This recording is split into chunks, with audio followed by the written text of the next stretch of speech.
Hey everyone, Rarity Dash here, and it's time for another one of those rambling videos where I just talk about a show I love for far too long. This time, it's RWBY again. I've done this twice before, I think now. Once for Star Versus with the end of Season 2. I did a video where I went into sort of predictions and just thoughts on the finale there. And then I did it with RWBY already once, with my video just giving predictions at the start of Volume 5. None of which panned out, I believe. I think everything I said in that video was wrong. Which is great. I mean, I guess I was kind of right in predicting the time frame for the full Team RWBY reunion. I think I said it wouldn't happen until the final episode of the volume, and that was actually pretty much right. But everything else, just no. The whole... there's already a trap set for Blake, and Ilya let her have the phone intentionally. That was just not actually accurate. And, yeah, the whole extensive Nukkalavi conspiracy thing was just not even a thing. That was just, like, yeah, I was connecting dots that did not need to be connected, evidently. But that's fine. It's okay if I get stuff wrong. I don't want to be able to predict everything. If I can do that, then it's no longer going to be fun. And, yeah, Volume 5 for me was definitely fun. I really love this volume. The interesting thing there is that I loved it more looking back on it and watching it again a second time and a third time than I did the first time. The first time, yeah, I did like it. I enjoyed it. I was having fun reacting to it. But I think a few things kind of held me back a little bit. For one, there was all the copyright trouble. That really put a big cloud on everything. My experience was just kind of hampered by that. And especially at first, it kind of prevented me from getting that into the volume.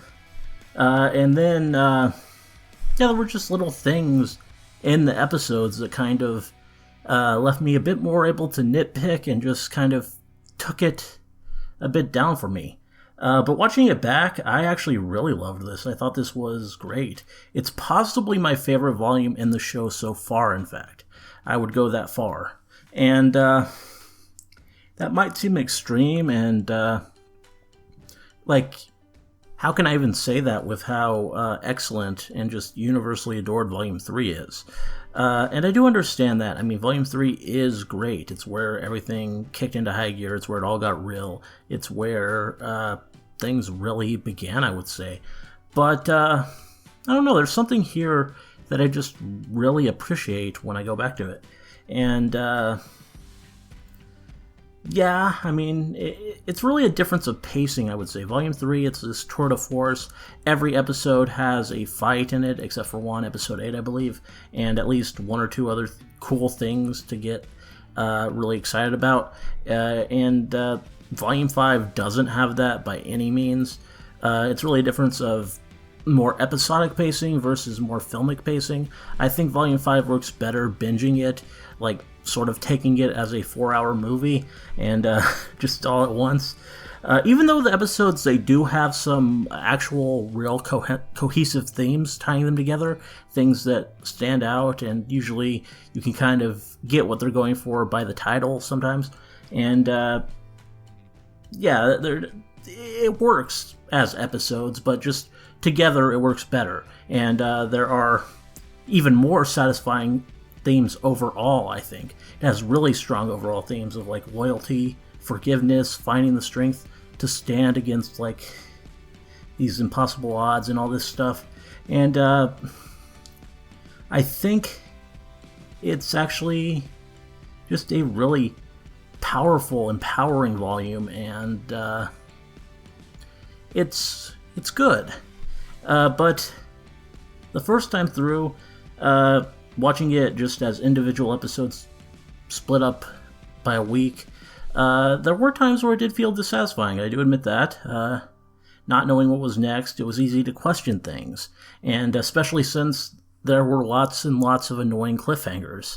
I mean, that whole Weiss shock moment, that was kind of a bit aggravating. I mean, you don't do that with a character that I know you're not going to kill. It's just sort of tacky a little bit.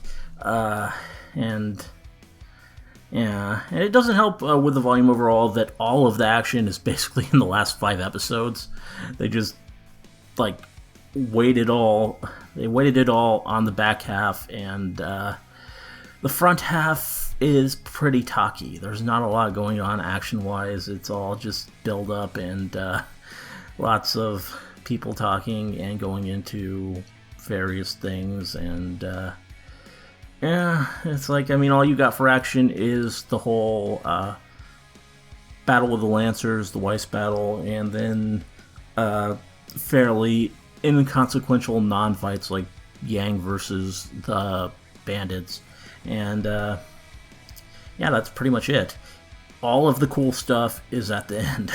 And yeah, as an experience watching it as it was coming out, it's easy to get a bit frustrated with that. But yeah, going back, watching it at once, those frustrations aren't really a thing. You know what's coming, and you can appreciate the little things. And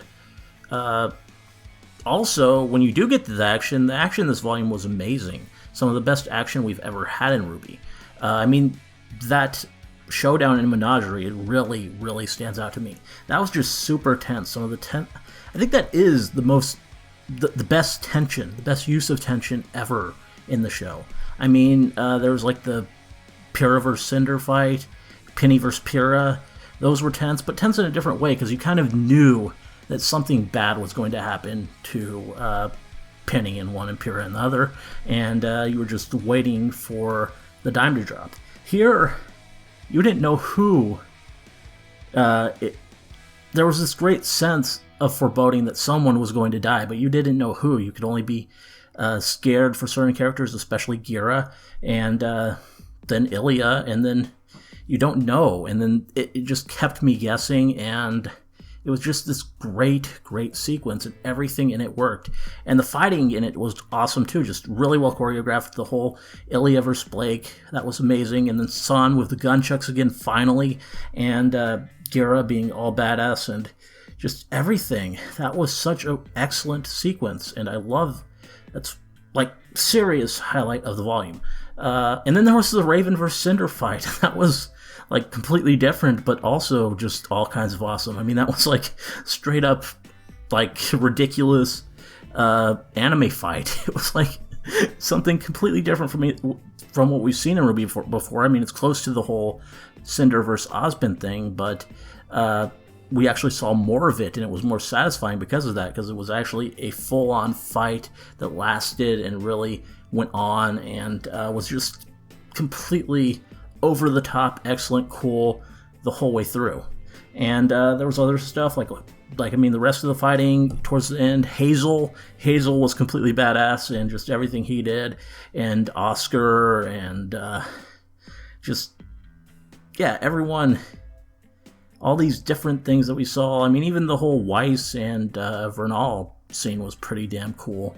There's just lots of great action. I think the action is much improved from where it was at Volume 4, and maybe that's just because I've always preferred kind of the human versus human fights to the human versus Grimm fights, but yeah, there was just so much really cool stuff here, and I like it more just every time I go back to it. And it's not just the fights either. The visuals just in general are more appealing, I think. I think this is the best looking volume so far. I mean, every volume is better looking than the last, I think. But, and it's not as obvious here as the change from Volume 3 to Volume 4. This looks like Volume 4, just better, I think. The effects look better, and there's less awkwardness overall, I think. I think that people are getting more used to actually using the new software, Maya, and they're just doing it better now. And it's really, really paying off. Though I think the ultimate strength of this volume is in the character development, and that's what I'm going to be talking about most in this video. I will be talking about some other stuff, and I'll be starting out with some less character-focused stuff, but most of this video is going to be talking about the characters, because there's a lot to love and a lot to not love as much, but mostly it's all really positive, which is why I love this volume so much. And yeah, before we get to that though, A couple things that I had a bit of an issue with. One, I don't think we really used Mistral and Haven very well. We did not explore these settings, very well at all. It's kind of fitting that they were introduced with static images, because they were pretty static. In Volume 4, it had this huge world-building push, I felt. The World of Remnants, for all of the kingdoms, really fleshing them out. And with Mistral, we had the introduction of all these concepts. The High Society versus the Underworld, and we introduced these locations, Windpath, Kushinashi, and we never saw any of that. It didn't come up at all, and it's kind of a shame because Volume 4 did pretty well with the locations it introduced. I mean, Menagerie was really fleshed out. We really saw a lot of that, and it actually felt real, and memorable and good. And even with something like Kuroyuri, where it was just in one episode, they really established it well and made us feel the loss of it through that one flashback sequence. It set it up, and then we see it destroyed, and we can understand and connect to that.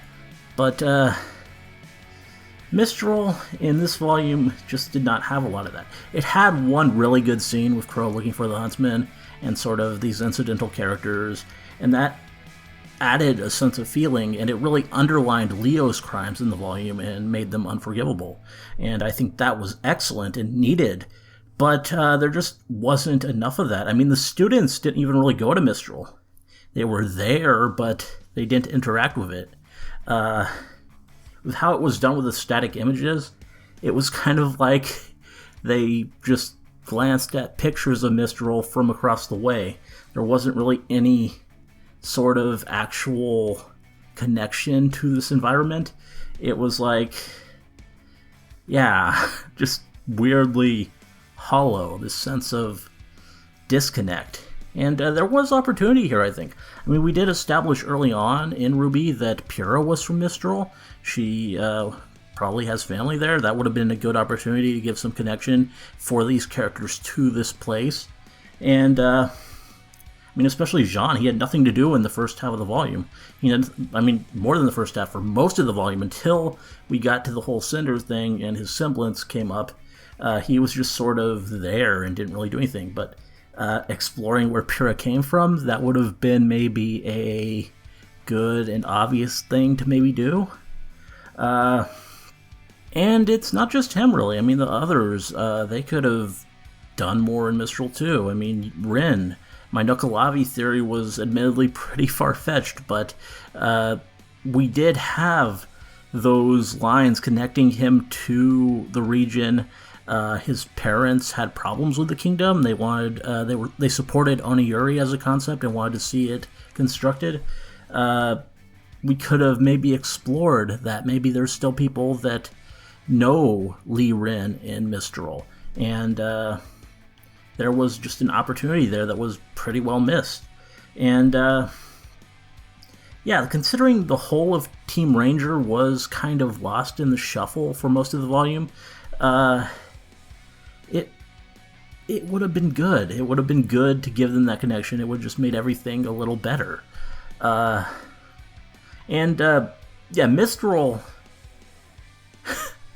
Mistral was bad, but I think Haven was even worse, the school. There was no one there but Leo. No hook into it. We didn't see any other teachers. We didn't see the students. It felt like a vacant soundstage.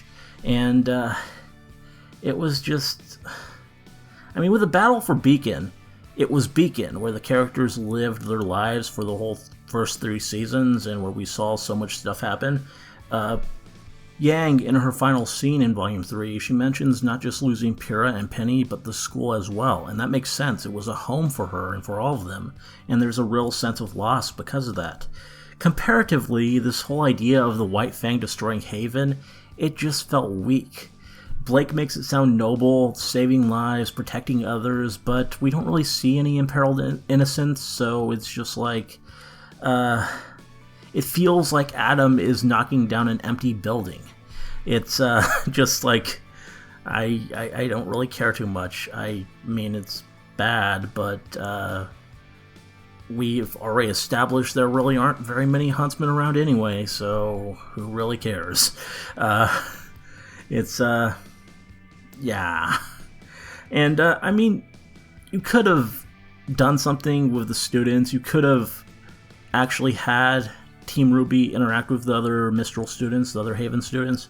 I mean, Neptune is already established as a friend, and they would have assumed Sun was there too. I mean, he's not, but they know him, and they know he goes to school there, and he's actually been pretty close with the group for since Volume 1 now, so why not at least visit them? Why not have them give them a school tour or something like that? They don't have to be there for the climax, just have a scene to make us care more about what is saved at the end.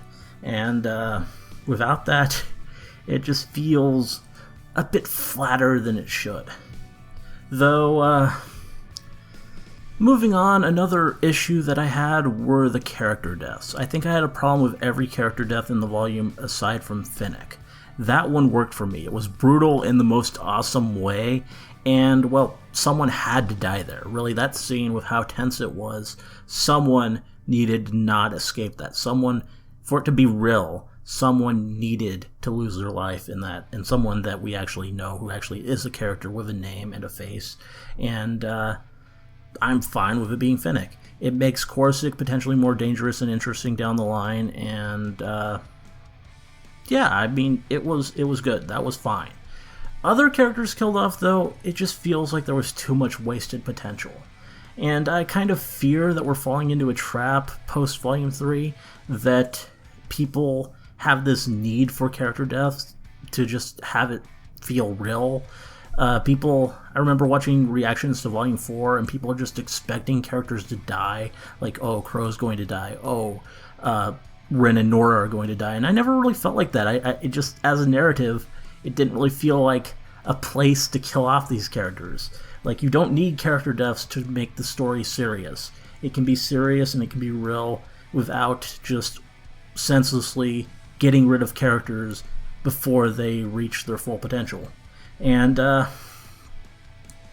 just think you need to show some restraint with that. I don't have problems with character deaths overall. I mean, I was fine with both Penny and Pyrrha. I think both of those deaths served the story. They made the story better. They were properly dramatic, and I feel like the characters both got appropriate send-offs. Pyrrha more than Penny. Penny was that was cruel, and not a good thing, but she got an epic fight, and then it was this big statement moment that felt like it kind of justified it happening. It was just so shocking and so real that it was good, and I never had any issue with either of those happening. I had a bigger problem with Roman dying, honestly, in Volume 3. That felt needless. It felt like he was just discarded by the writers who were done with him and didn't want him around anymore. And I kind of, from hearing about it, think that's actually the case. And that's just a shame. That's not why you kill off a character. But with Roman, I can at least say that he had a good run. He was there since Volume 1, and he had a lot of appearances, and he was fun, and a lot of good lines, and there was just a good showing for him. Killing characters the same volume they're introduced, though, that just feels a lot cheaper, and I don't like seeing it. And Sienna Khan was definitely the worst of it all. She, yeah, one scene wonder. Killed in the same scene she was introduced. And watching it again, I understand it. It makes sense for the character decisions. It establishes Hazel really well, and it demonstrates Adam's fall. And there's also this really great moment of intrigue that it creates with the whole mask grab. Sienna grabbing for Adam's mask as she dies. That's really interesting, and I want to know why that happens. But yeah, even with all that, it just hurts, and there's just this sense of massive disappointment from it. And I think a lot of the problem is with how the writers chose to unveil the character. They first mentioned her by name in the first chapter of Volume 1, but then they never actually featured her that volume. And that just kind of creates this sense of hype, speculation, and just a lot of interest in finally seeing the character. And when we do see her, if she gets killed off, that's just kind of disappointing. It would have honestly been more acceptable, I think, if we had gotten any scene, even just a short glimpse in Volume 4. Then this just wouldn't have hurt nearly as much. I mean, it still would have been bad, but at least it's not the first time we've seen her. And the thing that bugs me even more with it is that I get a sense that Sienna was planned going way back. I mean, when you hear the Volume 1 story about the White Fang that Blake tells to Sun, when the leaders are first mentioned, she avoids saying pronouns for Sienna. And writers do that usually only for like a surprise gender reveal. And I guess people would more naturally assume the leader of the White Fang would be a guy. So, yeah, we kind of have that situation. And just because of that, I think Sienna existed as a concept way back when Monty and the writers were first planning this all out. I mean, Gira certainly did. I mean, I don't know if they had the names yet, but I know from that story, from hearing it, that, Blake was always going to be the daughter of the first leader. And the question that all really begs is, if this was all planned out for this long, but we were just going to kill Sienna off, then why? Why bother having a plan this far in advance if you're not going to do anything with it? It's just, it just kind of bothers me. And I think the even bigger problem with Sienna is that her character design was too good. Like, that's a weird thing to say, but that design was too good for a character you're going to kill. I mean, in the same episode, I'm kind of sorry that dust smuggler guy, he also probably died. I mean, that was never confirmed, but we don't see the guy again, and there was the crash, so we can assume that he probably died. And I kind of liked him. He had great banter with Weiss. He had cool moments in the Lancer fight. He had a lot of personality for a minor character, kind of a low-rent Han Solo type. But the thing with him is that the simple, generic design makes it clear that he was always intended to be disposable, and that attachment is, like, not exactly warranted. That's all on me. Sienna, though, yeah, that's not the case at all. Her design was amazing. It's like a hotter, fiercer collie, and it's something that I want around. And it's not just the design. The voice work was exceptional. She really had a lot of personality in her voice. I think it was Monica Rial, the veteran voice actress who's been around for a while in anime and stuff. Definitely a name I've known for a long time. She really brought that character to life and really instantly made her stand out. And also the writers did a good job writing the character. I don't agree with her at all, but they made her so smart and commanding, and just she spoke with such a real authority that her message, it somehow sounded reasonable, even halfway respectable, coming from her. And she was killed off just like to show Adam and how crazy and violent and stupid he is. And no, it felt so wasted. And Vernal did too, I think. I think that was a really cool character design, and just a really cool character. I liked her personality. Her scene with Weiss, that was good. Her and also her fight with Weiss. She had a really cool weapon, and her fight style was all pretty awesome. She made the tribe more than just Raven plus cannon fodder, and I would have liked to have her stay around. She didn't need to die for the twist. The twist was great. I appreciate that twist, but her dying is kind of needless. Raven's plan just seems kind of poor because of it. Because what's going to happen? The door isn't going to open when Vernal touches it. Does Raven think, Cinder's going to be so surprised when that happens, when the door doesn't open, that I can attack then? That's really jumping to a lot of conclusions. I think Cinder's pretty level-headed and cool, and will adjust. I don't think she's going to give you this great opportunity.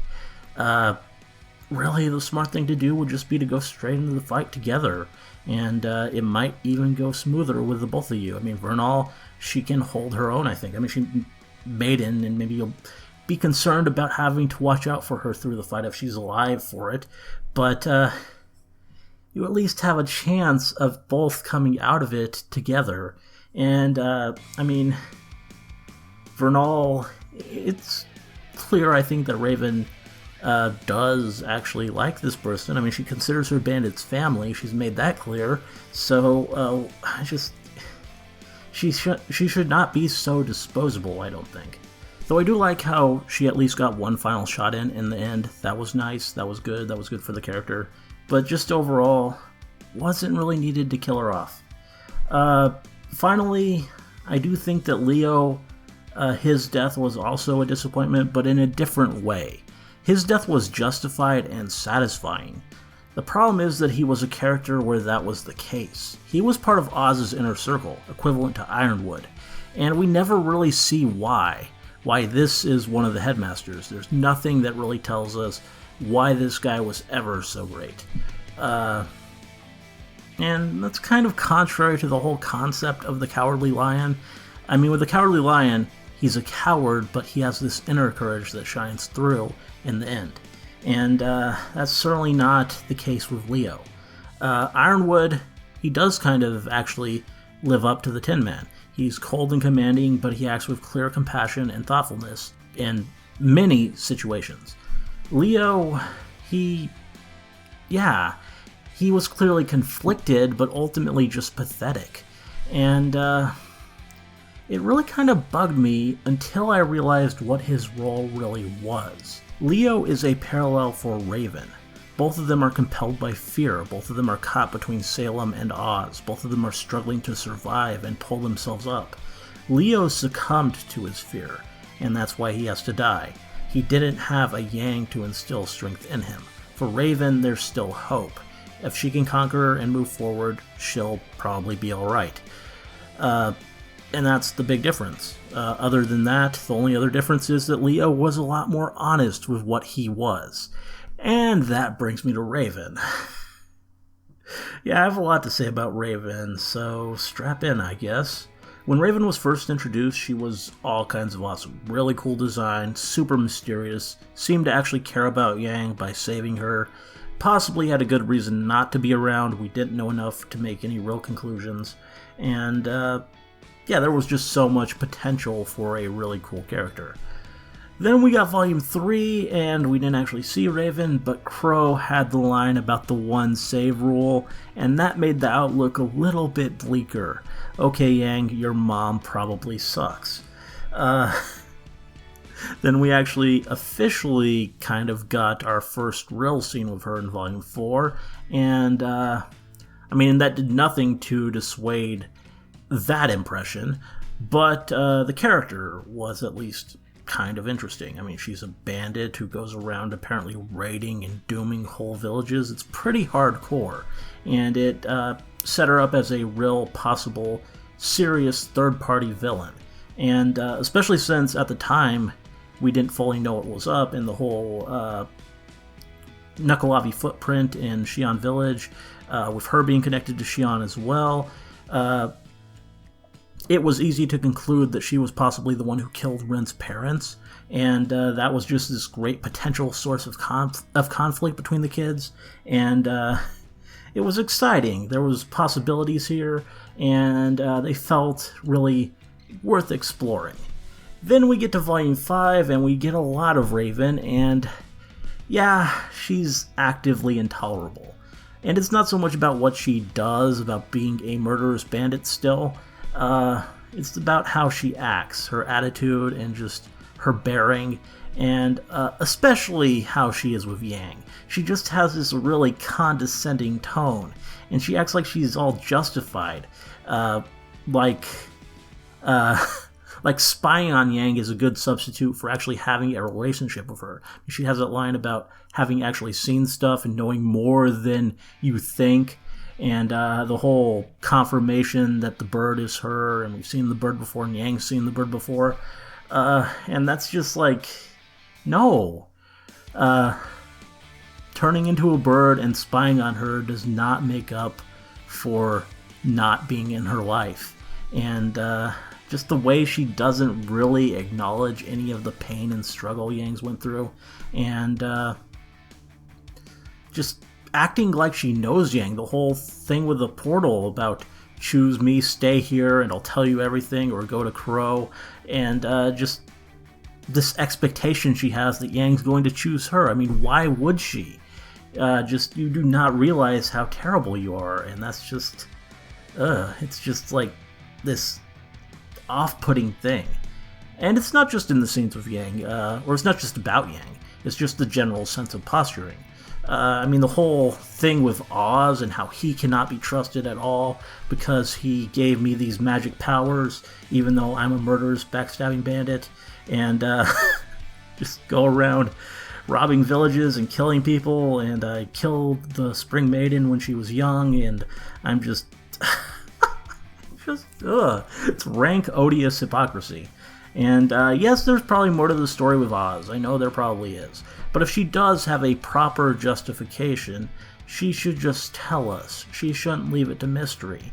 If she wants so much for Yang to be on her side, then actually give her a good reason to be.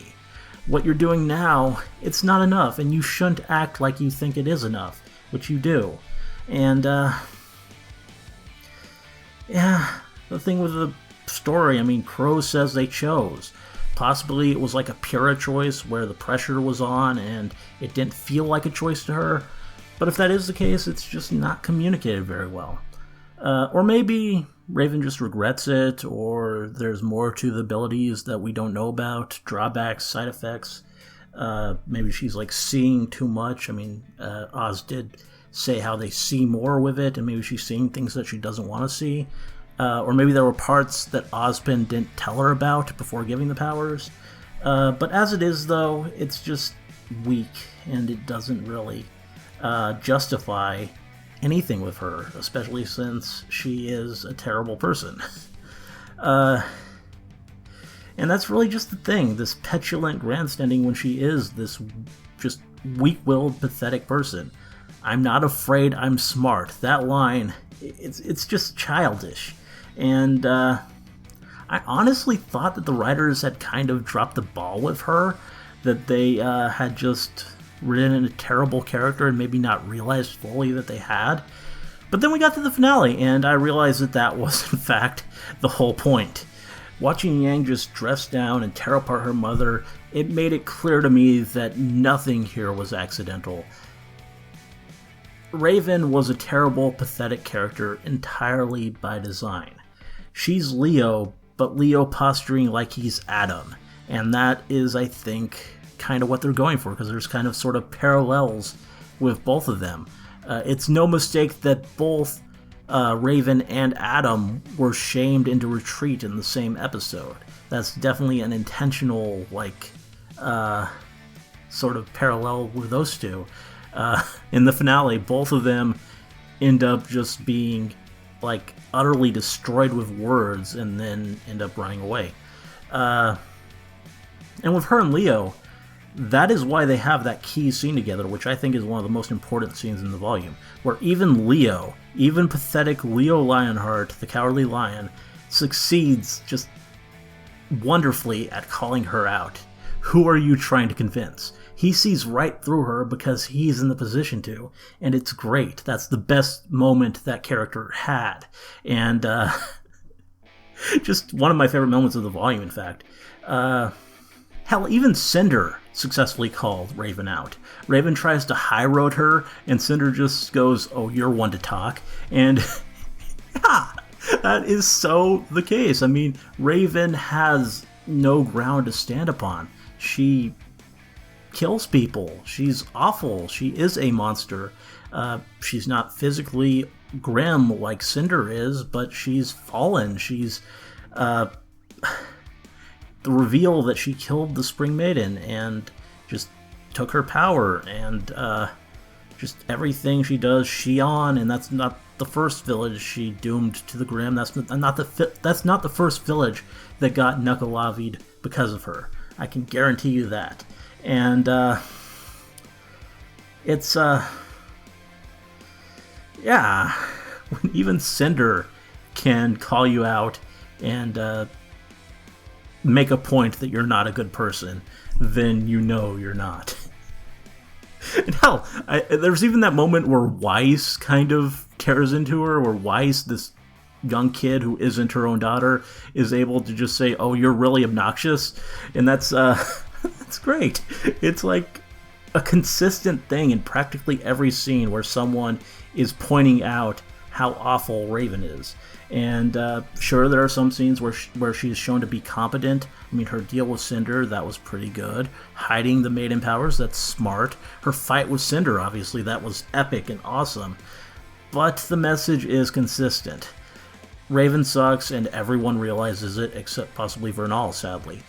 As Yang puts it perfectly, she's powerful but not strong, and I think that's a very important distinction, and the way they communicated it was excellent. And, yeah, what I thought were poor decisions for this character were all setting up this epic and really just ultimately satisfying showdown in the finale. Honestly, Yang tearing apart her mom is better to me than the maiden fight. That was the highlight of the volume and really one of my favorite moments, if not my favorite moment in RWBY. I just, it was just perfect. And yeah, ultimately what I consider to be a fault of the volume became one of my favorite aspects with a single scene. And when you can just totally flip my impression of something like that, that just is a sign of like really good writing and really impressive writing and writing that surprises me. And yeah, it was just satisfying when it all clicked for me. I think that is why ultimately I might consider this my favorite volume in the end. And it was good. Raven is terrible, but as I expressed back when I was talking about Leo, I do still think there is hope for the character. I really seriously do. I think she could turn it all around. I think people are actually drawing a lot of wrong conclusions about what we see in the finale. I keep seeing people say that she abandoned Yang again, that she ran to hide, left her at the mercy of Salem or whatever. I don't think that's why she left. I think it's more a sense of shame, understanding that Yang is right about her, that she's fallen, that she isn't truly worthy as she is now, that she doesn't really deserve the relic. And I don't think Yang is sad because Mommy left again either. Considering her words, she didn't expect Raven to stay. The thing is, she was always just searching for answers. She now fully has those answers, and they suck. The mother she had always looked for is a weak person, not worth really having in her life. That realization and the strain, that is why she breaks down, I think. And Raven going to Ty. I really hate the assumptions people are making about Raven's semblance. People suggesting she went to him because he was the only portal she had. It really is just dumb to me. There's nothing to support that, as I see it. Yang says she has a portal for her, a portal for Ty, a portal for Crow, but no one says those are the only ones she has. Ty and thus Yang aren't going to know about the portals to the individual tribe members. There's really no reason that they would, and it's not a thing they're going to be able to establish. People also seem to have gotten this weird idea in their head somehow that it takes some requisite level of relationship for Raven to bond to someone, but that was never actually said. Yang said she can bond to people. That phrasing implies that it's something she actively chooses to do, not some passive thing that she has no control over. Honestly, the thought that Yang qualifies for a bond otherwise is kind of insulting to me. I think people are too hung up on the word bond and how it means like a relationship, when I think this is more just in the more like physical sense, like an adhesive bonding to something. This is not something she physically does, but something she does with her aura and her semblance, and she just like marks someone and then she can open a portal to them. But even if it does take her caring about them, even if that is a requirement, which I don't think it is, she cares about the bandits, and not just Vernal. She called them collectively her family. She always acts in their interests. I mean, we don't care about them, other than Vernal, because they're all just, like, cannon fodder who aren't that cool. I mean, some of them do have cool designs, but they all got beaten up by Yang, and they're just not characters. But, yeah, Raven called them her family, and when Yang showed up, she had that line, "Did you have to be so rough with my men?" She does care about them. I mean, they probably don't deserve that, but that's at least something that is more of a positive trait of Raven, that she does have this compassion for her men. But yeah, because of that, I mean, they would obviously qualify for the bond thing, and she would have portals to other people in the tribe besides Vernal, and it just doesn't make sense otherwise. There's just no practicality to it. Strategic use of that semblance would have her use it on as many people as possible. It would just help her move around from encampment to encampment and just kind of make her life that much easier to use that on as many people as she can. And I don't even think it's that OP a thing, because she needs to do it in advance. She can't just teleport anywhere she wants to go. She has to set it up with someone in advance. She has to do whatever she does and get that portal ready before she can actually go to them. And yeah, the point is, she's not going to Tai because it's her only option. That's the only place she can retreat to. She's going there because she has decided to face him again. I really do completely believe that, and think that that is what the final scene in the volume is implying. It's a sign of hope for her, that she may in fact be able to change as a person, and in doing so, hopefully be able to escape Leo's fate of succumbing to his fear rather than being able to stand and face it. I'm really hoping that she tells Tai that his daughters have made themselves targets for Salem, but that she's not strong enough to stand with them alone, and that they then go and portal back to Yang and are both prominent in the volume. That would be amazing. But whatever the case, I'm really impressed. This volume made me loathe the character, but it left me optimistic for them, believing that a day will come when I will like Raven. And that's just a really interesting thing. Moving on, let's talk about Cinder, because she's kind of a similar story to Raven. She's similar in a lot of ways. I wasn't crazy about what the volume did with her either, but like Raven, I am optimistic for her future. You'll notice I didn't mention her when I talked about character deaths. That's because I don't think it's possible at all that she's really dead. It would just shock me. I don't think Cinder is dead even remotely. Why is that though? Well, for one thing, it just doesn't satisfy the narrative if Cinder is dead. She's been set up as an opposite counterpart for RWBY. She is to Salem as RWBY is to Ozpin, I think. I think that's how we kind of have things situated in the story. She was in the first episode introduced alongside RWBY, and yeah, her role, it's kind of been building up to this thing, especially after the Silver Eye thing and after the Maiden thing, that moment that kind of tied them together, and Cinder, like, swearing vengeance, and there's just been so much build-up when it comes to this matchup, that them never actually having a full-on Cinder-RWBY fight would be really a bizarre writing decision. I mean, it would be unexpected, but honestly pretty stupid. And just giving the kill instead to some unlikable supporting character, it doesn't really fit with narrative logic. It's not something I can see the writers actually deciding to do. And then there are also lots of mysteries with Cinder. She's really completely blank in terms of who she is. We do not know who this person actually is. We know nothing about where she came from or what she went through. Her backstory is a blank. We know she wants power, and that's it. And that one thing, wanting power is emphasized repeatedly as a motivation, and really that just cues us into this question of why. What is actually motivating this character to want power? And killing her before we explore that, I just don't think that's gonna happen. I just don't think they'd leave such a big and obvious dangling thread when it comes to Cinder. And then there's also the other big dangling thread. What happened in the Beacon Vault with Oz? That was left so ambiguous, and they keep reminding us of the ambiguity without addressing it. The reaction she has to Osmond being at the Battle for Haven, it's just curious. It really calls attention to itself. It's not just her flinching and surprise. There's something else there.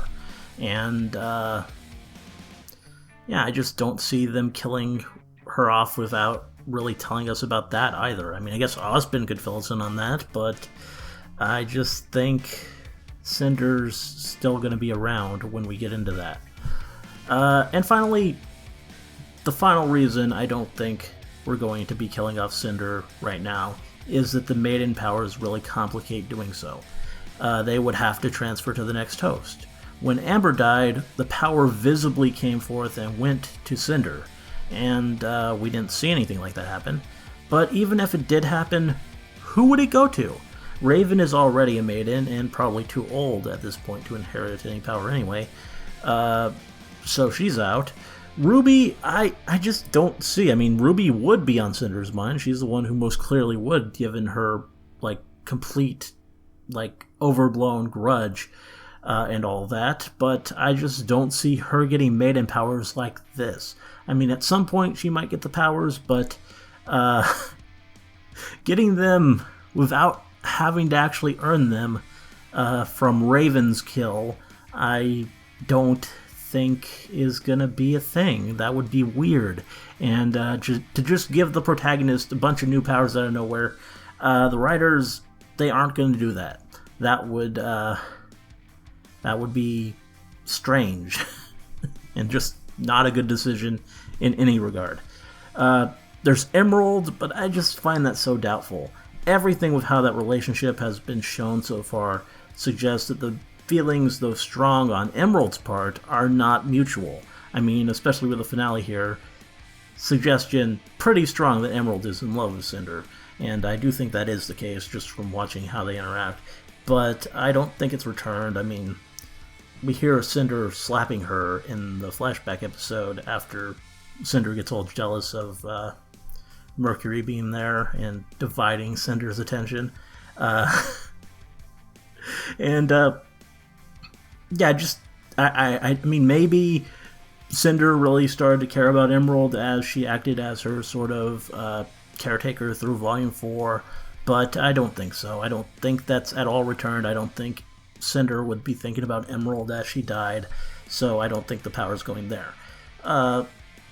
And I can't see it going to a random girl somewhere either, just because that'd be so redundant next to Oz. Basically the same thing of just some random character out of nowhere having a bunch of powers all of a sudden, and us having to incorporate her into the story, because, I mean, we would have to, because the relic is still out there, and I think we still need the Maiden for the relic. So, the Fall Maiden still has to be in the story, and just making her another Oscar, it wouldn't be a good idea. The only thing that could maybe work is if it's someone from Cinder's past, and that's how we kind of fill in her backstory through another character, but I don't know. I just don't think that's as likely as Cinder still being alive. So I think she is alive, and when she returns, she'll be at her most interesting yet. Because we kind of had a symbolic mask break there at the very end. Her mask broke, and that can be a pretty... there's something really suggestive about that, the idea of a mask breaking on a character. It tells me, I think, that when we see her next, we'll finally start to see the real her. And we'll probably finally get into her history and her backstory and all that, and find out why she's doing this, why she swore her life to this evil, and we'll really start to explore the character, I think. I do still think a redemption arc is possible for her, Maybe not entirely guaranteed, but at the very least we'll see some positive development, and she'll start to stand out more as her own character, not just as Salem's pawn. All that said, unfortunately this volume, she was really at her most bland yet. She had some good moments, still has her swagger, still is all kinds of badass. That fight with Raven, that was pretty incredible. It's cool seeing how she's changed as a fighter. I mean, she's no longer really using the bow, which I guess is hard with a grim arm and one eye.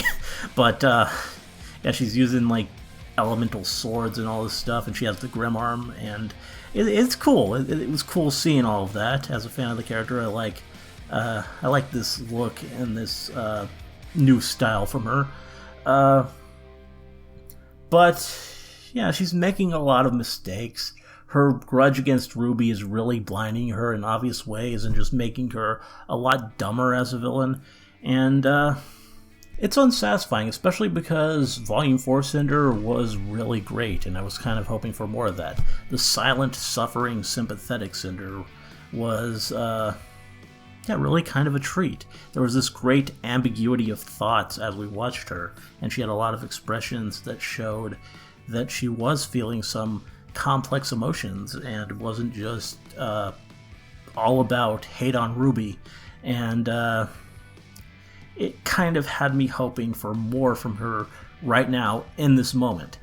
This was a lot less interesting, though, yeah, as with Raven, watching it back, I do, after the fact, see maybe why the writers did it. To grow as a character, she needed to be torn down, and not just in the physical sense as she was with RWBY when the Silver Eyes happened. She needs to be actually just fully and soundly defeated so she can crawl back up and she can recover on her own terms. And if that is how they play it, I think she can only become a more compelling character moving forward. Really, this left her in a very exciting place, I would say. Even if I was hoping for more from her in the present time, I just overall think this will end up being, in the long run, something that was needed for her character, and that she needed to kind of get full of herself and in her own head about RWBY, and that will end up leading to good things down the line. Also gotta say that I'm pretty interested to see what her lackeys do without her. I'm kind of curious to see how the story takes their characters. Emerald, that was a pretty special moment in the end with her reacting like that. I mean, it did, as said, kind of really strongly support this idea that Emerald is in love with Cinder, and I think that's great. I think it's pretty adorable, even if it is kind of sad, because I don't think it's returned at all.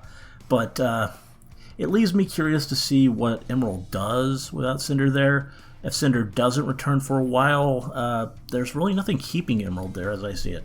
I don't see her as being the type to swear revenge, more the type to shut down as a result of this, and I'm just curious to see how she takes it, because she obviously really has no stomach for what Salem's doing, and it could actually be potentially pretty interesting what does happen there.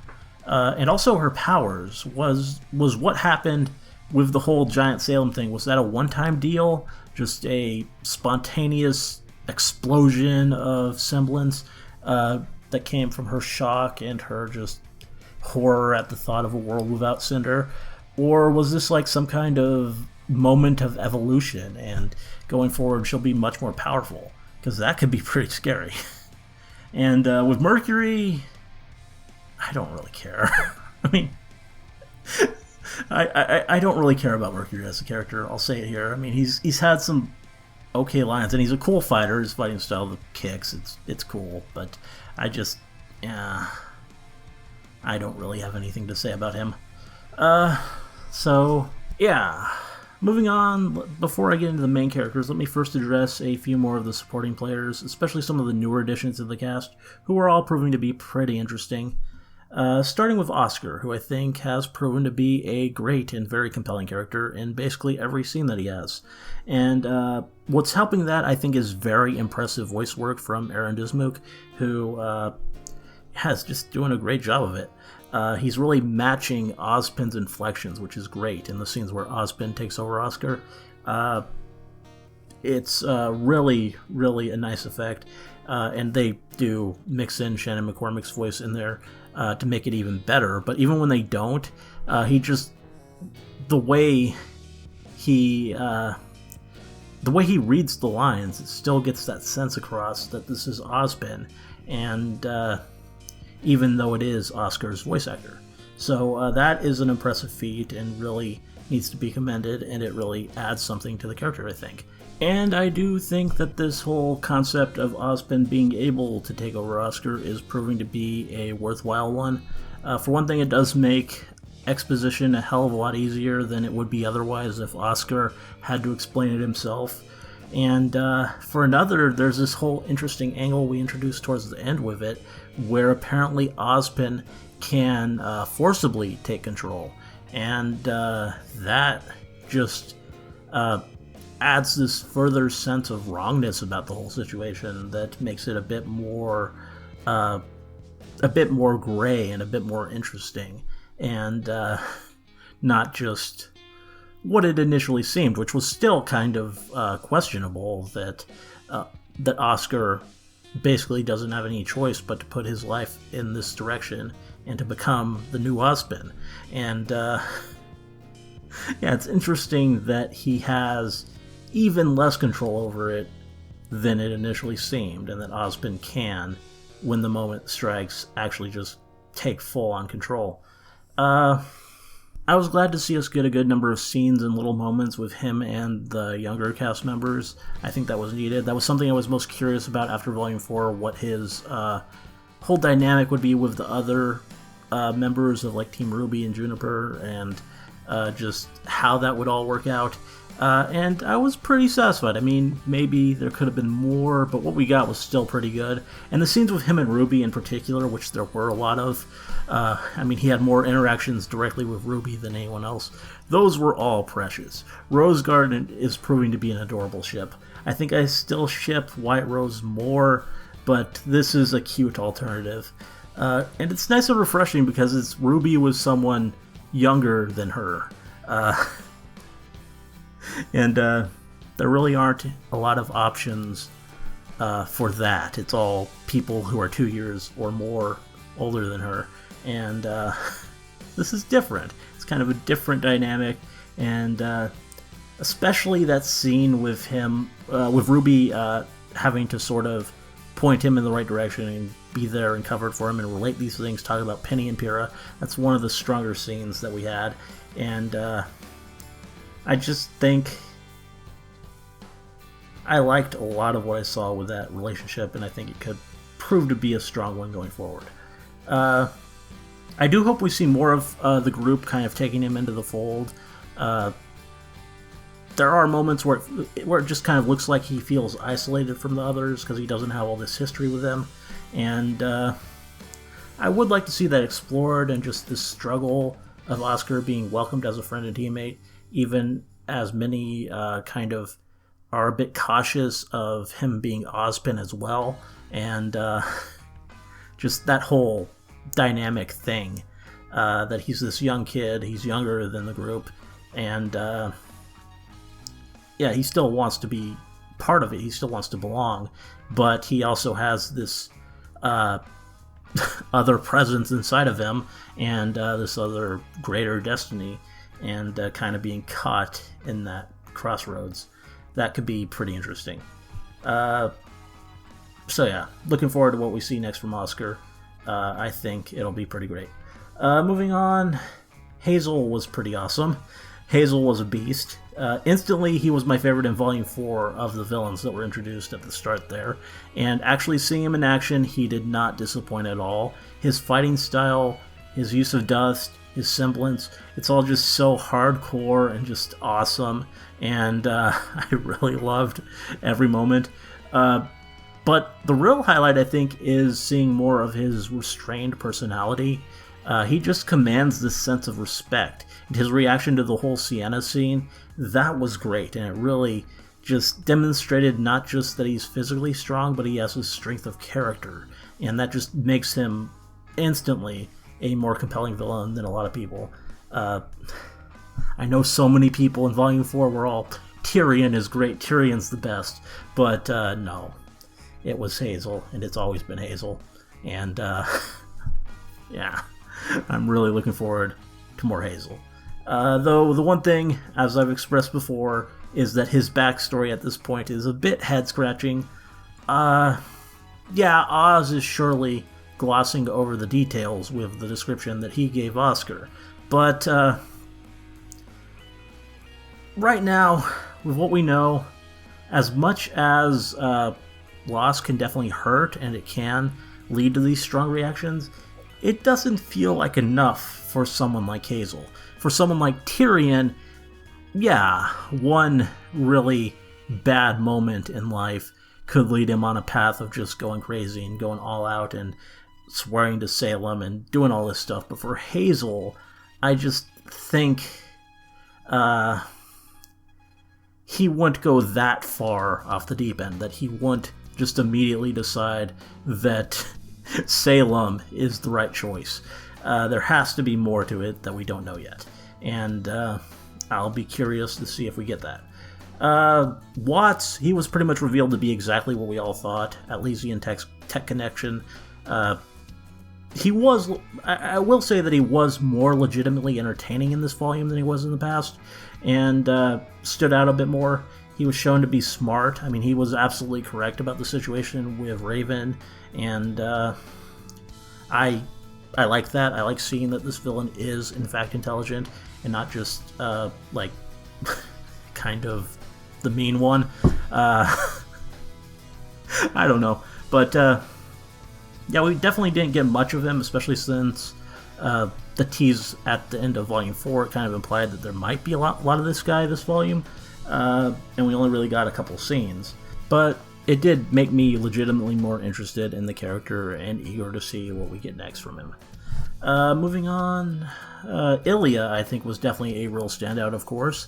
With the character short, she was definitely set up to be a standout character, but yeah, she did not disappoint. Her struggle was really believable, and her relationship with Blake, I think, got the build-up that it really deserved. And they had a lot of scenes together that were important, and it really set up this thing and made it clear that they care about each other, and it was all just really well done. And their actual fight was excellent.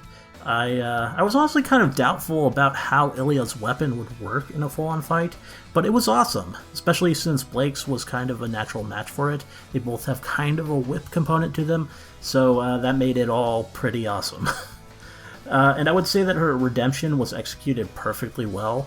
I like how not simple it was. How it wasn't just Blake, but Sun and Gira, the one she had hurt and the one she had planned to help kill, saving her, that forced her to action. And that's cool. And really everything with Ilya was pretty great, though I do kind of worry about the future for her. That's the thing. The seeming connection that she made with that random bunny girl in the finale, that has me kind of worried about what the writers might do going forward. I have this fear that she'll end up going back to Menagerie with other Faunus and, in effect, be written off of the show for a while. And I would hate to see that happen after all the attention she was given. I know there are a lot of characters, but I legitimately want to see her fully welcomed into the fold as a main character. I think she kind of deserves it after all that attention, after all that time that was spent redeeming her, that she would be worth having as, well, not a main character, but like a Team Juniper level character. Someone who is there as part of the core group, but maybe not, doesn't quite get the attention that the four main girls do. And that's what I would love to see, but I just kind of worry that that's not what I'm going to get. But there's a lot of potential there. I'd love to see her actually get to interact with the other girls and become more than just a satellite character for Blake. I'd love to see her and Yang kind of having a scene addressing the fact that they have rather similar tastes, so to speak. And I think her and Weiss could have some interesting interactions, given they both have this history and this very different history in Atlas. And speaking of which, if we are going back to Atlas, having another character from there could be a good thing for that. Because other than Weiss, no one else in the main cast right now has a Atlas connection, except potentially Nora. I do still think that Nora is probably from Atlas. I mean, we made the distinction that she isn't from the Mistral region, just by how the kids in the flashback scene made a point of her clothes not being in that style, and obviously her last name is Valkyrie, so the thing that would make the most sense is for Norse stuff to come from the cold place. So I just think most likely she's going to be from Atlas, though that's obviously not confirmed. But yeah, Ilya is, so she'd be good to have along for that. And also, yeah, introducing an LGBT character to the cast and then promptly ditching her. Even if we do confirm Bumblebee in exchange, I just don't think that would look quite right. I don't know. I don't think they could really entirely get away with that. We can leave Sun at Haven until we need him for the vacuum arc, though. I would have no problem there. He was fine in this volume, though. I mean, he was actually pretty good. I think he had a lot of amusing moments with Gira, and I was really thrilled to see the gun checks again.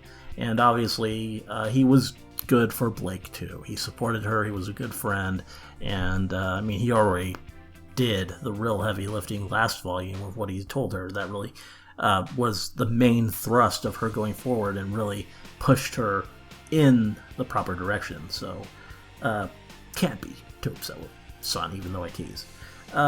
Blake's parents were really great. I thought they were excellent. I mean, they always were, but really glad that they were both around and that neither of them died. I was worried. I was really worried that we were going to kill off Gira, but I'm just really glad both of them survived to the end.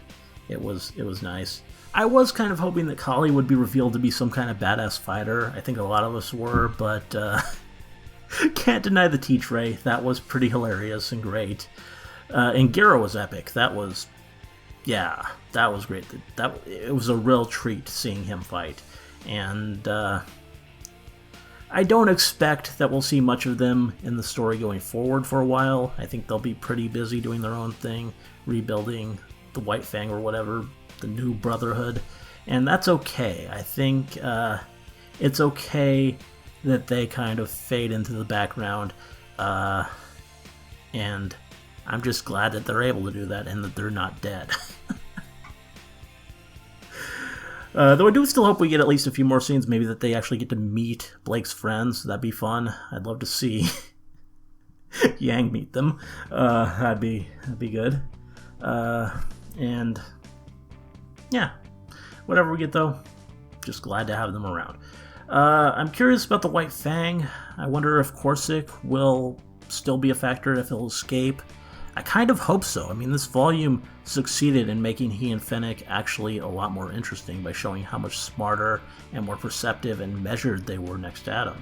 And I said I was okay with Fennec's death, but the thing, I mean, it's kind of a disappointment because of that, because these two actually were like cunning and intelligent villains, and I think they just got saddled with the wrong leader in Adam, who was not as clever as they were.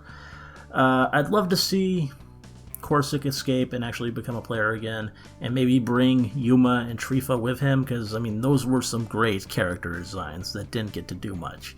All that build-up for Yuma, and then T-Tray. It was fun, but there's a bit of a letdown there, and Trifa, just a one-scene wonder. Spider Faunus, who's just really cool looking and just great design.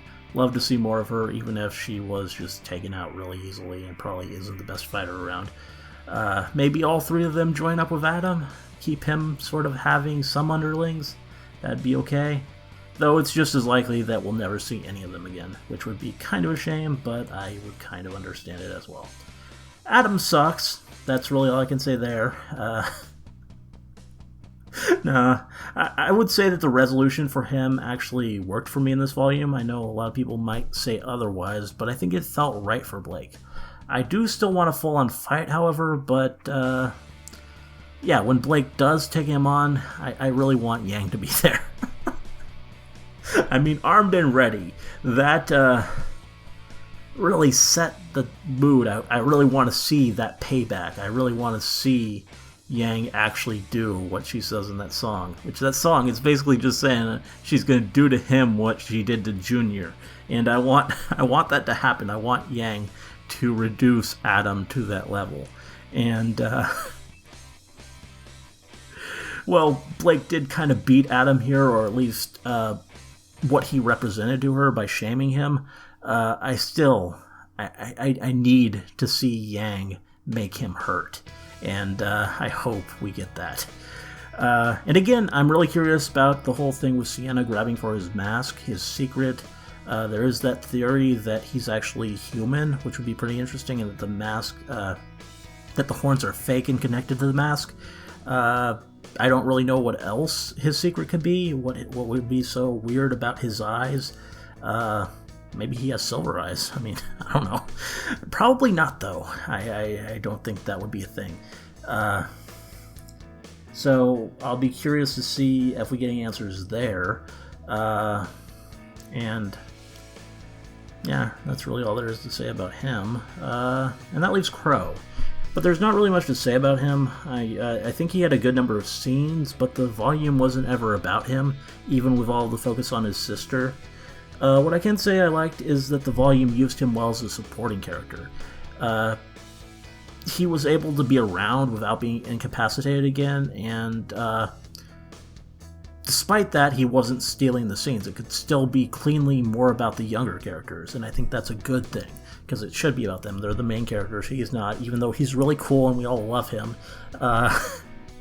It needs to be about the actual RWBY kids, and I think this volume did a good job of actually having that happen. I was a bit disappointed we didn't get to see more of him and Raven fighting. I think there was a lot of build-up for that it would have been pretty cool. And he never really got a moment to actually do anything that memorably awesome in the battle. But I understand. I mean, we had Raven's big fight coming, and it wasn't with Crow. So they were probably saving her for that. And he ended up getting shorted because of that. I am still waiting for more scythe usage from Crow. I know it's kind of impractical against human opponents or whatever, but it's just so cool that I kind of want to see more of that, and we really haven't since Volume 3 now. So hopefully that happens pretty soon. Moving on, main character time, starting with Team Ranger. And yes, I'm doing these four at once just because there really isn't as much to say about them individually. They didn't really get a ton of development overall. RWBY has never felt less like the main character. Really, her biggest developments in this volume were getting hugged by her sister and headbutting a guy. That was the big thing that was built up. Her learning hand-to-hand combat, and the payoff was, yeah, blow to Mercury. Being able to do that, which was cool, but I mean, when that's the main character's big achievement, that's kind of saying a lot. She did have some great scenes, though, I will say that. My favorite being the Oscar talk, the one where she talked about Penny and Pyrrha. That was very needed for her to get into that and really actually express what she lost and her thoughts on it. It was very powerful and very nice, and it was just a great thing to see, and seeing her bond with Oscar was great too. I think there were a lot of good, quieter moments with RWBY, though she will need more of the big focus soon, I think. I'm not angry with her being sidelined, but if she is the main character, she needs to eventually act like it. Though I'm fine with her giving others a chance to shine and win the day instead. I do like how the Silver Eyes came back and ultimately didn't do much. I think that's a good move plot-wise. I was a little bit worried after Volume 3 that this would become like just sort of a thing that triggers and instantly can win the day. So it was good to see it demonstrated that that isn't the case, that this can happen, it can weaken Cinder a little bit, but ultimately not really do much and even leave RWBY vulnerable for a moment. So that was, I think, a smart thing to include. Though going forward, the eyes definitely need more attention. I want to go into that a bit. Raven bringing up Summer was a good thing for RWBY, I think. It's really about time we pull back the veil and really get into that and actually explain Summer Rose and what she means to the series, and I hope that that happens. With Rin and Nora, I was a bit disappointed to see that the character development train that really ramped up at the end of Volume 4 didn't quite continue for them. They definitely more slid back into their familiar place from the first 3 volumes, just sort of supplying comedic relief and a bit of perspective. Rin did have some really good lines. I mean, his whole moment where he got deep, reflecting on everything, that was nice. But he didn't have anything on the plot. Most invisible main character by far, and that's kind of sad to see after all that we did with him in the prior volume. By her nature, Nora fared better, providing a lot of good comic moments, and she was also lucky enough to get a real shining moment of cool in the final battle, something neither Rin nor RWBY really got, and that was great. Her knocking Hazel through the wall and turning his dust usage back on him with the whole electric thing, that was really satisfying and great to see, and I was glad that Nora got that moment, but it wasn't really character development or anything, it was just a cool action moment. Jean was on the same page as the other 3, I would say, just kind of lost in the shuffle. That was until Cinder showed up, and then he kind of reached out beyond them. Ultimately, he was the part of Ranger who had the biggest place in the story, and his passion taking on Cinder was great and really satisfying to see, and it was excellent finally getting answers for his semblance. That was a big thing. That's been a mystery for so long, and we finally know what it is, and it's pretty cool and unique. It's more than just healing, and that's good. I mean, healing would have been awesome, but I mean, as he said, Aura already does that, so I guess it would have been kind of a waste of a thing. But yeah, this is cool, sort of boosting auras, buffing them, whatever you want to call it. Really pretty eager to see how it gets utilized in the story moving forward. I also like how in Saving Weiss, focus was put back on that relationship after 3 volumes, but with the roles pretty well changed here. I mean, you gotta remember the original My Hero moment with those two. How will Weiss feel now when he legitimately is her hero? That she'd be dead without him. That's gotta be pretty interesting. I wonder if she'll reflect on that. And yeah, that's a pretty good segue to start talking about Weiss, so let's get into that. Her character development was so good that they had to fake killing her off. That's what you can say about Weiss in Volume 5. Though, I mean, the actual development happened in Volume 4. Volume 4 was big for her. This Life is Mine, that made that clear. She's so obviously changed from where she was before, and it's really satisfying to see the new her, and I think Volume 5 really, really demonstrated it. She had a cool aerial fight with the Lancers. That was a nice showcase for her new summons, and then, yeah, from it she got the ability to summon Lancers, and that was a nice thing when she finally used that in against Hazel. I totally didn't expect it. I mean, I probably should have, but I somehow didn't really consider it. But it was awesome. It was really awesome. I will say that I felt kind of gypped that we didn't get any Winter, even though we had a lot of build-up that we would, especially with the character short. I guess that whole "I won't always be there" line, it wasn't a death flag like a lot of people thought. It was a warning to the fans that Winter wouldn't actually be there. But Yeah, I'm still not really sure how it even makes sense exactly for her to have been recalled. I mean, if that is the case, Ironwood must have already called her back by the time he has that talk with Jacques. But his words do suggest that she's still there. So, I don't know. I wonder if something in the plan changed for the writers, and they just ended up writing her out somehow. Whatever the case, I was still pleased with the whole Weiss story arc that we got. Her reunion with Yang was special, and I'm glad that it happened first. It just felt so good after knowing how alone Weiss has been all this time. And just her jumping into Yang's arms, that was just so adorable. Weiss really, really needed that, and it was good to see. Her reunion with RWBY was good too, even if the sisters' reunion overshadowed it. Just seeing her so obviously feeling left out, and then RWBY turns around and welcomes her, and they all hug. That was just really sweet and nice, and honestly, I was hoping for more moments with RWBY and Weiss, just to get that white rose going again. But what we got was great. Some priceless interactions, and some good stuff. Though Weiss's best scene was definitely her talk with Yang. That was pretty incredible. Loved the insight into her mother. That was definitely valuable and really all kinds of tragic. I mean, it is what we expected from the line that Whitley had about the mother drinking in the garden. We kind of figured she'd be some kind of alcoholic and just sort of drowning her disdain for Jacques with just lots of alcohol. But having that confirmed and hearing Weiss talk about it and go into all that about how broken her family is, it was something that we needed to hear, and it was something that Yang needed to hear.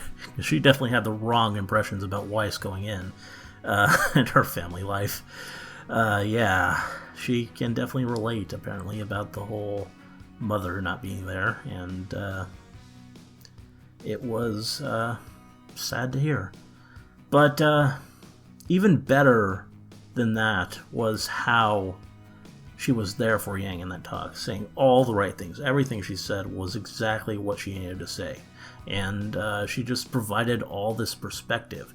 Yang had lost sight of the real Blake in her image of her and just created these expectations, which Weiss was able to cut through and help Yang just see what she really needed to see. And seeing Weiss do that, it just made me appreciate her even more. It was just this really great thing. And how it ended, I think, was great. I know we're not as close, but I'll be there for you too. Though that line kind of caught my attention for a bit of a reason. And that's because I never felt Yang and Weiss were ever that distant. They had a lot of scenes together. They really came across as pretty good friends. If you think back, they spent all that time looking for Blake in Volume 1. They have some really great interactions in the whole card game scene. There's the banter after the Paladin fight. There's them planning the dance together. There's their fight against Team Funky. There's just a lot of stuff. These two, I never had a problem understanding why someone might want to ship Freezerburn. They had a pretty good dynamic going and seemed like good friends. So, yeah, there was never a sense that they weren't close, and really not much of a sense that Blake and Yang were closer. I mean, you're probably surprised to hear me say that, but Bumblebee, it's not obvious. I mean, it's there, but it's a lot of unspoken things, and it's a lot of things that were private to just them. I mean, the core scene, the burning the candle scene that happened with them just alone, Weiss wasn't there for that. So that's an interesting line to me, that she knows that Yang and Blake is different from her and Yang. It makes me wonder if she honestly knows about the Bumblebee, if she's aware of how deep Yang's feelings run. I mean, she probably would be after what she saw just in that scene with Yang breaking down like that and her having to really lay it all out there that Yang's feelings aren't like normal. But I wonder if that's actually what we're supposed to be getting from this. It really kind of brings me back to that verse in the song Bumblebee about the butterflies and the birds. They watch us and they know. Because if you've seen my analysis video for that song, I kind of suggested that the butterflies is Weiss, because she had a symbolic caterpillar in one of her core scenes, and she kind of compares pretty easily to a butterfly because of how her development went. And this scene just kind of made me think that I might be right about that. Also, in the springtime, that now means a lot more for Yang, considering what her mother is. But that's beside the point. With Weiss, I'm encouraged. I think that the next volume, especially if we do go back to Atlas, she'll have a lot of shining moments and will really probably be the absolute star. And yeah, this was just a great volume for her.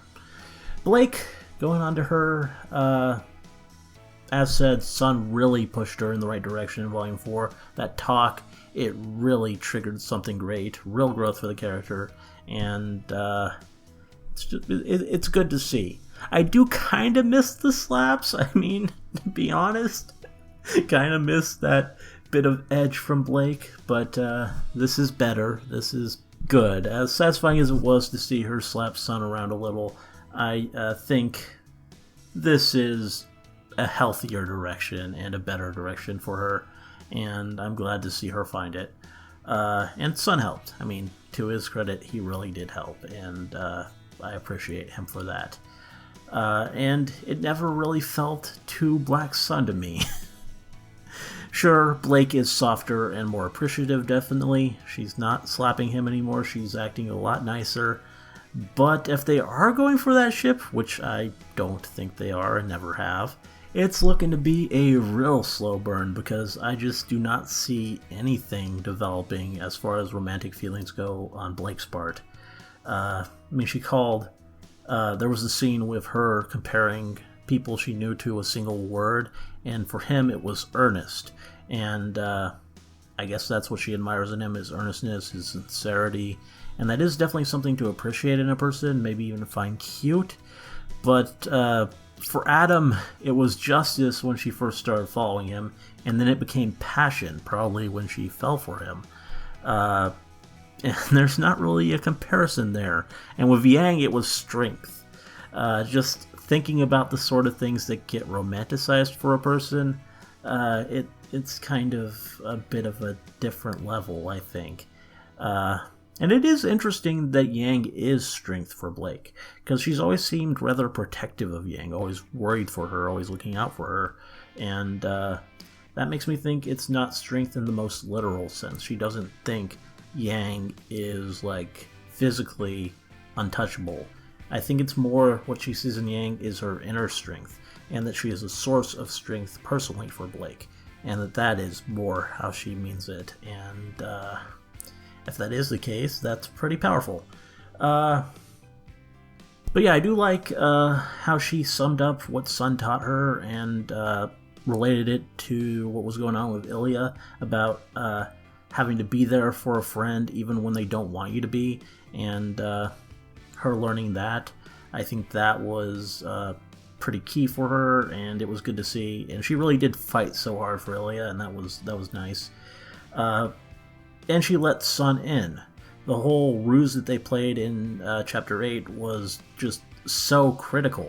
Without that, everything changes. That was the most important action she had in the entire volume. If she hadn't put on that act for Ilya and gave her the expectation that she was coming alone, then, yeah, her family probably would have died. And she would have been taken to Adam, like, as a prisoner. And things just would not have gone well. And old Blake never would have done that with Sun. She never would have cued him in and put on an act like that. She would have just gone alone. And it's really nice to see that important a development for her.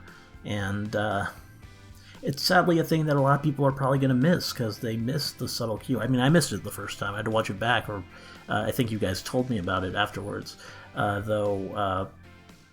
Yeah, it's not an obvious thing, especially since you don't notice Ilya is lurking in the first scene. But once you do, it becomes really pretty awesome. And yeah, also the scene when Sun appears, it's right after the big Ilya reveal about her having feelings for Blake. So it's easy to be distracted for that. But it's really critical stuff, and really the most important moment of Blake's arc in the volume. It was inspiring to see her find the words to rally the other Faunus at the end. She's come further in a short time, I think. That scene demonstrates, even than Weiss. Because Weiss's character development, it's been over the course of all of the volumes. It's really been, since the start, she's been changing. Blake, she's had backward and forward progress, and going from Volume 4 Blake to Volume 5 Blake, it's the most dramatic change. It's the most the biggest change in the shortest amount of time, and that makes it pretty impressive. Her showdown with Adam, I think, was great. I kind of already talked about this a bit before, but I'll repeat it just because I think it's important.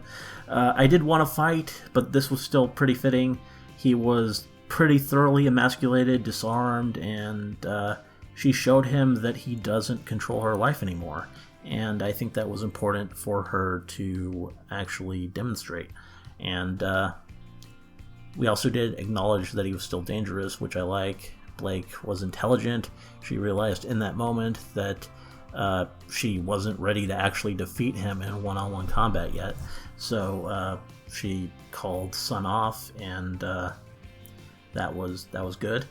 And of course, I love how in that moment when they see each other, when she sees RWBY, Yang, and Weiss, she only says Yang's name. That says a lot. I gotta love that.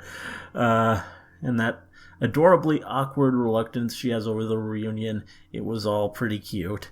I did really want someone to hug her. I really wanted RWBY to run forth and just hug her, but it didn't happen.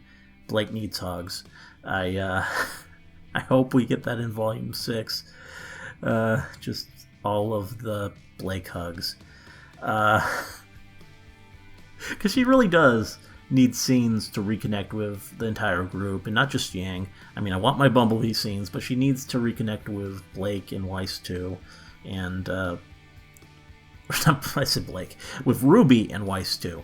And RWBY especially, because RWBY and Blake, that is the actual relationship that has nothing to it. Weiss and Yang is fine. That is a pretty well fleshed out relationship in terms of RWBY relationships. But Blake and RWBY, they've basically had one scene together, and it was the scene where they officially met. And that, that's not a good thing for two people on the same team. I really do hope that Volume 6 gives us finally some RWBY and Blake scenes. Finally, we got Yang to talk about. Yep, I saved the best character for last, because why not?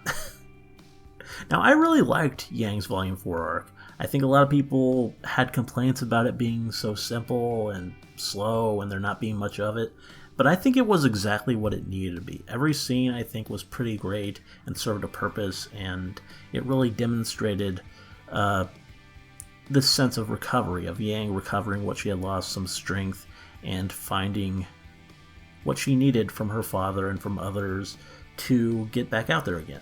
it was, I think, really pretty good, and one of the highlights of Volume 4 for me. And then at the very end of Volume 4, we got Armed and Ready, and I think what that did was really set high expectations for Yang going forward. At least it did for me. I was really looking forward after that song to seeing what she would be like, because that really showed this fire back in her, of her really reclaiming this sense of strength and purpose, and being prepared to put it into something. So she was what I was looking forward to most. I mean, she's my favorite character, so that's probably obviously the case anyway. But yeah, that song, it definitely had that effect. And that said, Volume 5 for Yang did not disappoint in the slightest. It was my favorite part of the volume, bar none, which I kind of already said, but yeah, it's definitely the case. Yang was amazing. It had an interesting start, I would say. The misdirection, there was this deliberate misdirection with Yang's destination, because it established she was actually going to see Raven, and it seemed at odds with the character short where she was thinking about RWBY, and even with the Volume 4 finale where it looked like she was going to RWBY. But it made sense once we knew the plan, which was, going to RWBY via portal. It was kind of odd to me and kind of interesting that Yang had this doubt that her sister would even make it to her destination. I would have thought she'd have a bit more faith in RWBY, but perhaps that says something about her current mindset, that she's become more of a pessimist, more of a defeatist, that she doesn't really expect everything to work out. Kind of makes sense. We do still see the PTSD tremors. Glad to see that continue, to show that she's not 100%, that she still has this internal struggle, that she's still scared. She's scared but still standing, as she says to Raven. I like how they did it. I think they did enough of that. I mean, I think there are people who would like to see more of that, to see her even more affected by what happened. But for me, it was enough, and it was pretty satisfying. I really loved the attitude that she took with Raven from the start, from their first meeting. She really sees her for what she is and doesn't buy into her weak excuses. And old Yang might have. If she hadn't been so torn down, this could have looked a lot different. She's been grounded by what happened to her, I think. It really did make her a stronger person, and a smarter person too, as was pointed out in the reunion episode. She spent all that time looking for her mother, and it's kind of interesting that actually having found her now, this is how she would act. But it makes sense for what's happened, for what she's been through, and the person she's become. She's changed. She isn't the same Yang that she used to be, and I like how the episode kind of made that clear. And I love her reactions to Weiss. They are good friends, but she does have no expectations from Weiss. She's definitely the one of the group that Yang didn't really think about much during all that time. She was much more focused on sister and love interest. But after this, I'm sure she has a new appreciation for Weiss. I mean, they had so many good moments together, and it was all pretty sweet. And the reunion with RWBY was excellent too. I thought that was pretty perfect. I really, really love how Yang's first words to RWBY are, "I love you." Because this is the "I love you" that she didn't say in the Volume 3 finale. If you recall, RWBY says "I love you," and Yang is just silent there. And it really emphasizes the tragic sadness of that scene, that this great sister bond has been reduced and kind of destroyed by what happened. And now, with this, it's clear that Yang remembers what is there, what RWBY is to her, and what she needs, that she needs to be there for RWBY and be that sister. And it was just this nice reaffirming thing, and I'm so glad they did that way. It was pretty perfect. And of course, I've made it pretty clear before, but the Weiss talk was really one of the shining moments of the entire volume for me. For Yang, it's my second favorite moment, only because the whole confrontation with the mother in the final episode was so good. But yeah, her reactions over Blake in that scene were pretty incredible. Biggest confirmations yet that the Bumblebee is real. I mean, her stroking that photo in the room alone, her sobbing uncontrollably as she thinks about Blake and says all these things about Blake. That line, "What if I needed her here for me?" It's just like so obvious. She's acting like this hurt, jilted lover, and I was positive already, but this just confirmed it to me 100% that this is what they're going for. Yang is she's definitely got it bad for Blake, and I don't think they're even being subtle about it anymore. I mean, not that they were ever that subtle. I mean, go back to burning the candle. But yeah, this was another level for that. And I really like how we established in that scene that Yang doesn't blame Blake at all, that isn't the problem remotely, yeah, she made it clear she knows that we don't blame her for this. Because there are stupid people who think it's all about the arm. That's what the whole reaction she has is about. Oh no, she lost her arm, and that's why she's all mad, and she's mad at Blake because Blake cost her an arm.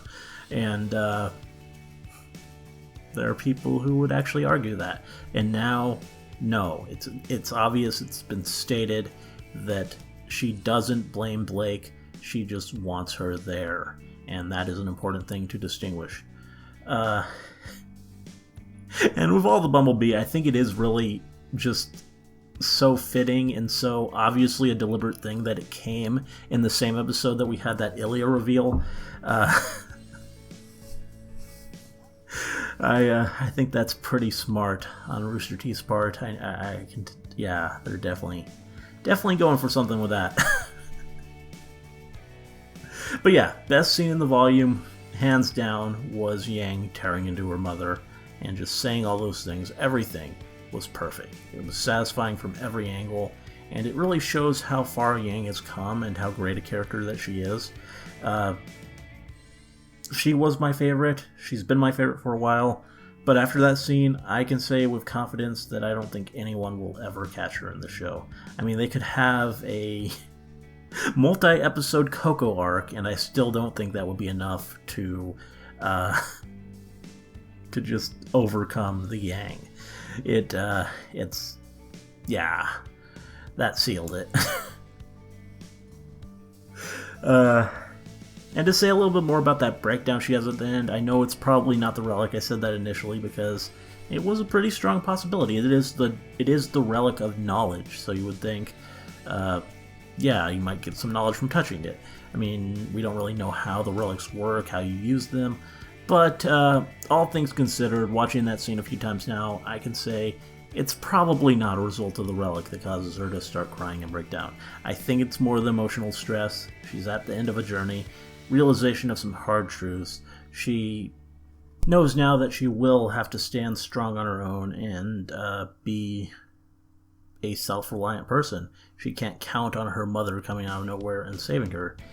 I reiterate, though, that it's not about the abandonment. I think the abandoning already happened. Can't be abandoned when you've already been abandoned. Her mother never came back to her. That's the thing. Yang confronted her mother. She came to her mother. Her mother didn't, by choice, ever come back. So I can't see Yang as having any expectation that Raven would stay there. That said, I would say that I think that the Raven thing, it does make Yang accepting Blake in the end a bit easier. there is definitely a parallel there. There always has been a parallel with Raven and Blake, and the idea of abandonment there. And yeah, this realization of what is broken with Raven, it might have helped her decide, just led to this want to repair what is still salvageable with Blake, and I can see that being a thing. But yeah, it's still not quite what some people are saying it is, I don't think. But that said, I think Yang would have accepted Blake anyway after the Weiss talk. I mean, she came back. She proved that she's not a runner anymore. Really, Yang's faith in her was vindicated in the long term, and I think Yang would have acknowledged that, and she would have accepted that, and she would have accepted Blake. And the song. The song kind of supports that, I would say. The song that plays when they have that little Bumblebee moment at the end. All that matters. You're lost, you're found, you're hard to pin down. I never know if you'll come through. Then you appear, together we're here, and that's all that matters somehow. Yeah, that really speaks for itself. It can only be referring to Yang. She's the only one who's having those sorts of thoughts. And yeah, it's Bumblebee song number 3. Because, yeah, I count wings. I mean, not everyone probably sees that, but I stand by it. And it's becoming pretty clear, I think, that Jeff at least ships it. And the thing with all the Bumblebee lines in the songs, it kind of... There's a running theme there. All that matters, I'd do anything for her, you can be my queen. There's this real absolute devotion on Yang's part towards Blake, and you can see that in her character watching the show, I think. And it's all really pretty sweet. I can't wait for the soundtrack now. I want to hear that full song. I want to hear the full version of All That Matters. That's really what I want to hear most. I mean, before that, I was kind of on the soundtrack. I mean, there wasn't really a lot of immediate standouts there. I mean, prior to this, I was probably most excited about the teased Ilya song from the character short.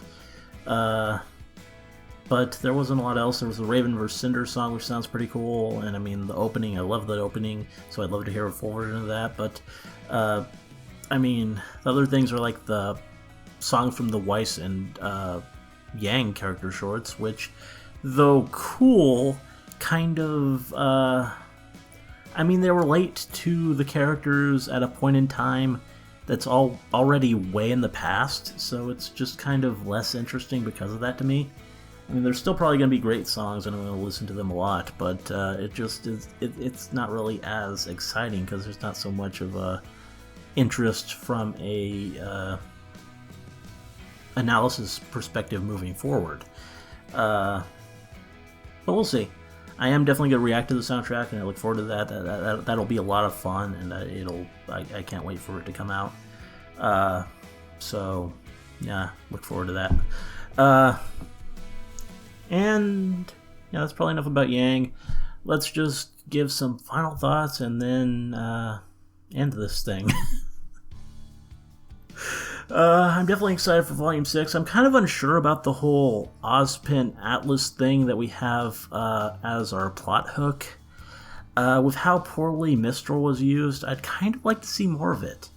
Atlas will be good, there's no doubt there, but there's no real need to rush there. I think it would be kind of a mistake at this point. I mean, we have a large cast of characters who could be fleshed out a bit more, and Blake has been separated from the group for a while, so I think we could take the time to really flesh out the cast relationships and really get everyone on the same page. And we just had this explosive climax, and I just think there's room for us to take it a bit more easy next volume. Have fun while also laying a few more hooks for things moving forward. And there is that whole Atlas border closing plot point that keeps coming up. I think they could use that to maybe provide a reason why we aren't going to Atlas immediately, because, I mean, we can't really get in. It's actually a pretty good excuse to stay in Mistral maybe a bit longer. And I mean, also, Mistral is pretty much undefended. I mean, most of the huntsmen are dead or missing, And the school just lost its headmaster, so who knows what's going to happen there. Will it still open back up? Probably not. I mean, that was supposed to be like the next day, wasn't it? So that's probably not going to happen. Really, it's the perfect time for the kids to all stay around and maybe go on some missions. Have them learn and train and get to know each other. And while you do it, you can create new plot threads and also develop Cinder on her own and set up new villains and take some unexpected steps. Then take a stat list. And I just think that would be better. Of course, if they decide to immediately take a stat list, that would be fine too. As I said, there's a lot going on there that's pretty interesting with Jacques and Ironwood, and of course the Penny stuff could come back up, and her creator, and all those hooks. I just think it'd be a missed opportunity for both world building and character building if we rush over there when there's still stuff that could be done in Mistral. Whatever the case, so much hype for Volume 6. I cannot wait. I mean, I'm going to have to because of hiatus now, but yeah, just so excited to see what happens next. This volume was excellent. Great stuff. I mean, it had some flaws, but it only gets better each time I watch it, and I cannot wait to see where they go from here. RWBY is still just excellent, and yeah. Oh wow. I just looked at the time. This video is approaching 2 hours. I said at the start that this was going to be an overly long ramble, but this went on far longer even than I anticipated. Sorry about that. I never expected this. Yeah.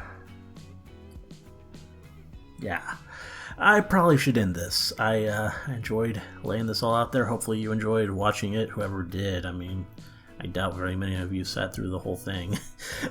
But, yeah, if you did, good for you. And I'm glad my thoughts on RWBY are that interesting. I mean, hopefully they were interesting.